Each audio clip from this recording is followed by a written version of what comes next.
বিকালে যখন French fry খেতে ইচ্ছা করে তখন এভাবে সিম্পল আমি ফ্রেঞ্চ ফ্রাই বানিয়ে নিই বাসায়।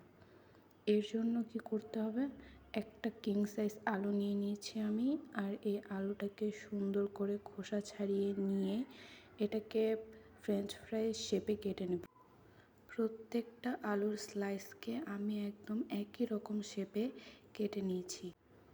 তারপর আলুগুলোকে সুন্দর করে ধুয়ে একটা কড়াইয়ের মধ্যে পানি দিয়ে দিয়েছি, আর এই পানির মধ্যে আমি ধোয়া কেটে রাখা আলুগুলোকে দিয়ে দেব। যতক্ষণ না পর্যন্ত আলুটা 90% সিদ্ধ হয় ততক্ষণ পর্যন্ত আলুটাকে আমি ঢাকনা দিয়ে রেখে দেব। আলুর মধ্যে আমি সামান্য পরিমাণ লবণ দিয়ে দিয়েছি, যার কারণে এর ভেতরে লবণটা ঢুকে গেলে এটা খেতে আরও টেস্টি লাগবে। 90% সিদ্ধ হয়ে গেলে এবার একটা জালির মধ্যে আমি সুন্দর করে আলুগুলোকে ছেঁকে নিব। এরপরে একটা বাটির মধ্যে আটা, মরিচের গুঁড়া আর একটু লবণ দিয়ে সুন্দর করে মেখে এর মধ্যে পানি ঝরিয়ে রাখা আলুগুলো আমি দিয়ে দিব।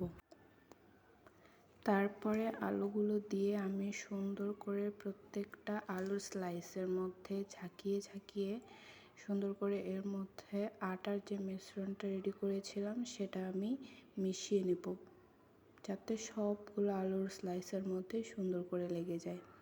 এরপরে একটা কড়াইয়ের মধ্যে আটা দিয়ে মেখে রাখা ফ্রেঞ্চ ফ্রাইয়ের স্লাইসগুলো দিয়ে সুন্দর করে ভেজে নেব।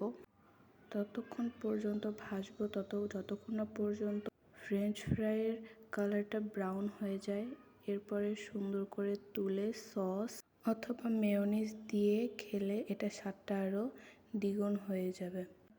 তো এই যে এটা হলো ফাইনাল লুক। সবাই ভালো থাকবেন। আল্লাহ হাফেজ।